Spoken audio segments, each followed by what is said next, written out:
Hi, I'm Rebecca. Hi, I'm Lisa. Nice to meet you. Nice to meet you. I'm a clinician here at the Communication Disorder Center at USF, and I understand we're here today on behalf of your son, Owen. Yes. Okay.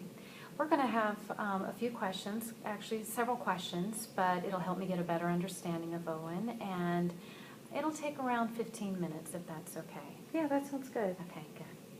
So tell me, why are you here today? Well, I'm worried that Owen's speech isn't developing fast enough. We already have him in speech therapy through early steps, but he just doesn't seem to be getting much progress, and I heard that you had a great program here. Okay, good. And what is Owen's main mode of communication? He makes noises to get attention, but mostly uses gestures to show you what he wants. Okay. And can you tell me the amount and type of daily exposure Owen has to language? Yeah, we talk to him pretty much all the time when he's at home. At daycare, he's in a group that is younger than him, so there isn't much speech going on in there in class. We are trying to get that changed soon because we think he would be better off with his own age group. You know what I mean? So they do read to the kids at school, and we also read to him quite a bit at home. We have all memorized the brown bear, what do you see, and the Sandra Boynton's Penguin, Personal Penguin, and Goodnight Moon, which tells you how much we read those books. Okay. And describe the amount and types of words Owen currently uses. Well, he has few spoken words, mainly Dada, Mama, Ella, his little sister. And he knows some signs like milk, banana, all done, more, and some of the animals. Other than that, he'll grunt or cry and pull at you to tell you what he wants. Okay. And so what motivates Owen to speak? Definitely food and his little sister Ella. Okay. And is there anything that inhibits him? I'm not sure what you mean. He gets frustrated though. Sometimes he's looking at us with the most serious expression and making sounds, but nobody has any idea what he means. Okay. So if his speech therapy needs were itemized, which do you feel is the most important to address at this time? Right now I can't figure out if he actually knows words and wants to say them, but is having a physical problem making the sounds, or if he needs some more intensive methods to teach words to him. Similarly with his sign language efforts, he knows a lot of signs, but doesn't have great fine motor skills, so it's often hard, or it's pretty impossible to figure out what he's signing. Okay. And are you interested in alternative speech options, or do you know of any? Yes, we already use sign language with Owen, and that helps with some of the things to allow him to tell us what he wants. But I feel like he has so much more he wants to say. I've heard of people using cards and images on their iPads for kids to point at. I don't know if that would be best for Owen, since we wouldn't always have the iPad or pictures with us. But I'm open to that option. It's worth trying. Right. Okay, good. So besides Down syndrome and cleft palate, were there any other medical conditions noted at birth? He doesn't have a cleft palate. So, okay. yeah. Thank you. Let me make a note of that. And he didn't have any other medical conditions. Okay. Yeah. Okay, very good. So, have there been any other medical conditions since birth? Well, he takes Synthroid now for a thyroid function. He has a low thyroid function. Okay. He also had to be hospitalized twice in his first year, once for 9 days, and then the other time it was for 15 days, due to respiratory viruses and pneumonia. So Owen's respiratory issues, his sinuses were massively clogged for most of the first year, and he had basically profound hearing loss. But since then, this past March, he had his adenoids removed and tubes put in, and now he has normal hearing. Oh, good, good. So, family members, have there been any other family members who have received speech therapy, and if so, do you know why? Yeah, 2 of my nieces and my nephews all received speech therapy when they started school. I'm not sure what you would call the issue they had. To me, it sort of sounded like baby talk with a lisp, when they were way too old to still be talking that way, but I don't know what the technical term for that is. Okay. And then besides yourself, who cares for Owen and to what extent?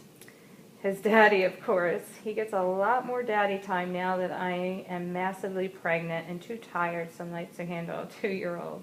He also goes to a full-time daycare 5 days a week. We also have some friends who babysit for us now and then.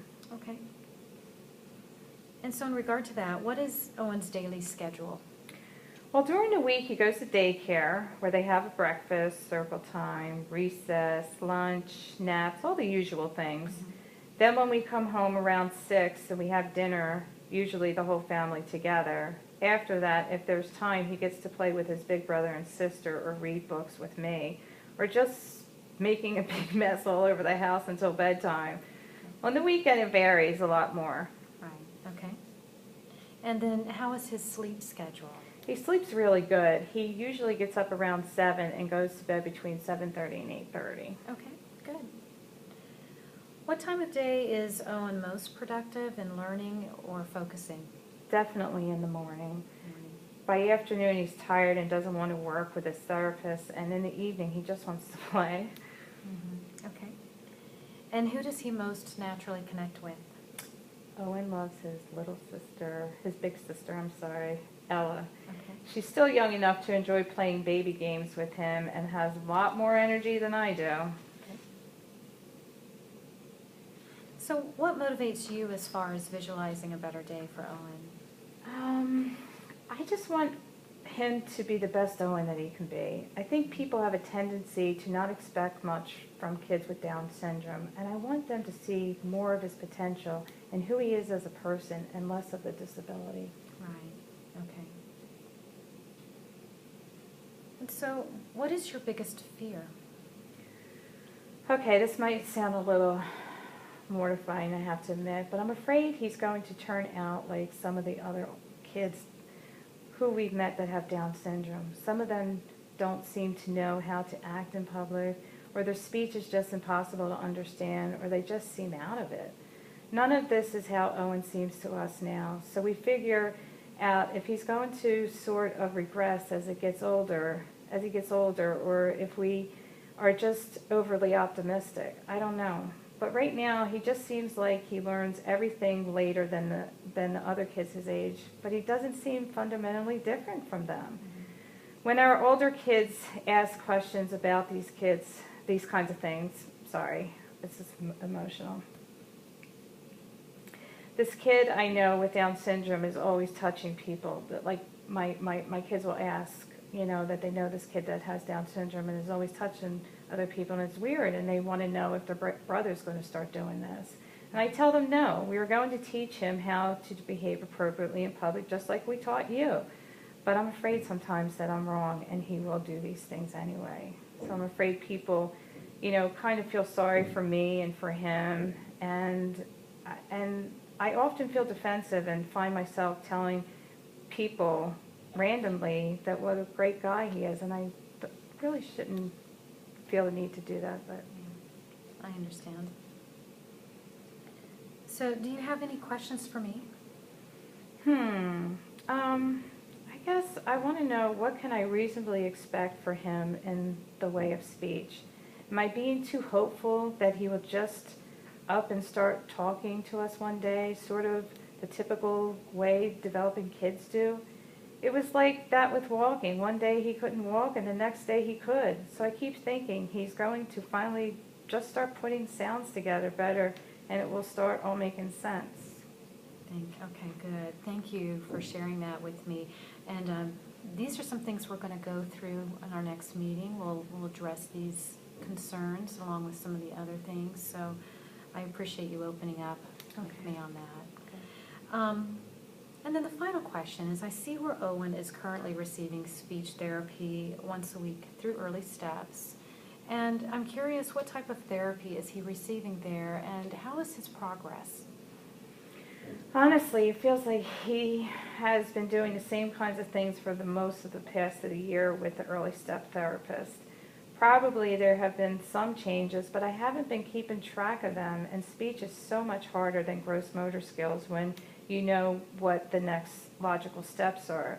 So you are looking for them and recognize them when they happen. I know his speech therapist does a lot of signing with him and works on receptive language skills. Unfortunately, she sees him at 9:30 in the morning at daycare, so we don't get to see her much because during the work week it is hard to get back over to the daycare Right. and at this time. Yeah, okay.